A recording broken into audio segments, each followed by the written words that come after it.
All right, we have another example here. This one's a little different from the previous in that we don't have a vertical circle happening. This time we have a turntable. There's a coin. We're told it's placed 15 centimeters from the center. The mass of the coin is 5 grams, which we will want to have in kilograms.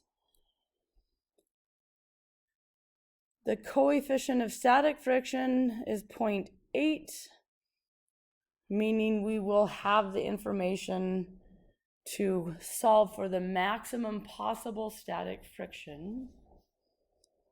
We want to know at what RPM, this means revolutions per minute, does the coin slide off.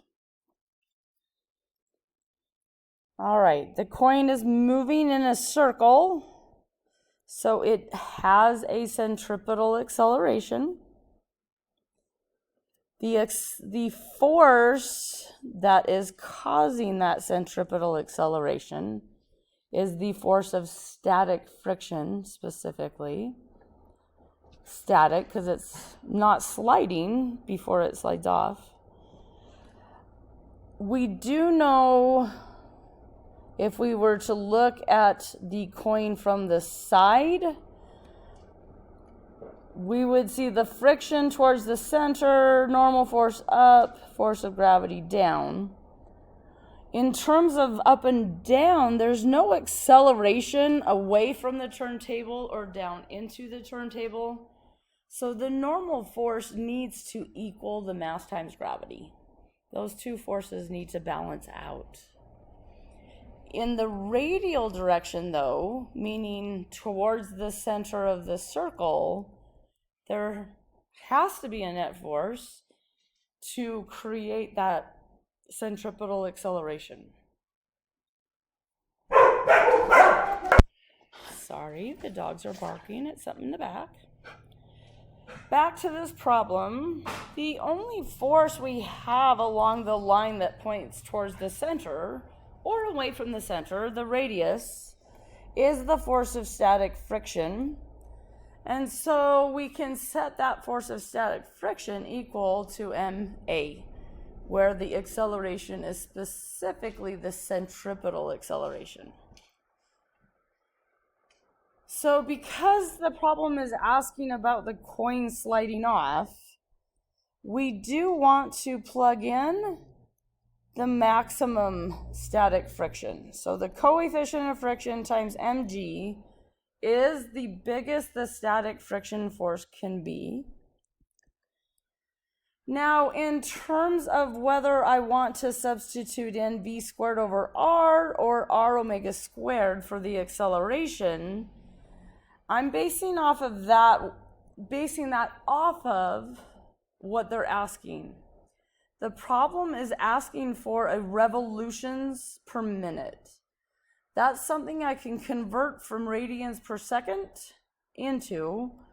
So I think I will go ahead and plug in the r omega squared, because omega will have units of radians per second, and then we can just convert that to revolutions per minute.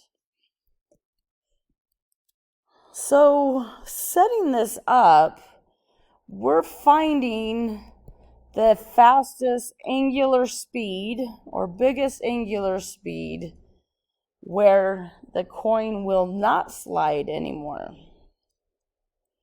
So coefficient times 9.8 over the radius.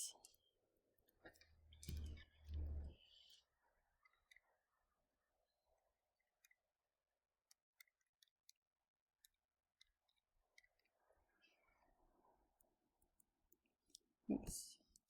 So I'm getting 7.23 radians per second. So as the turntable rotates just barely faster than this is when the coin is going to slide off. The question, though, is asking for the answer in revolutions per minute. So this is just a unit conversion. There's 2 pi radians in a revolution. So the radians are going to cancel.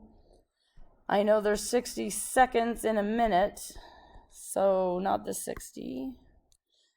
Sorry. The seconds will cancel.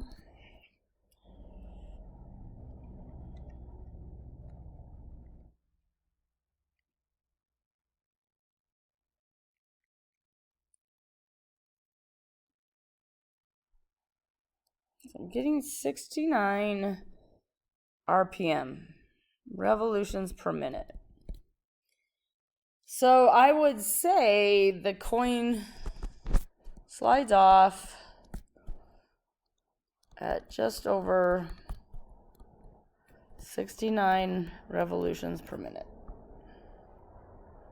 So it just needs to barely exceed that, and then the force of static friction will not be strong enough to keep it from sliding, and it will slide right off the turntable.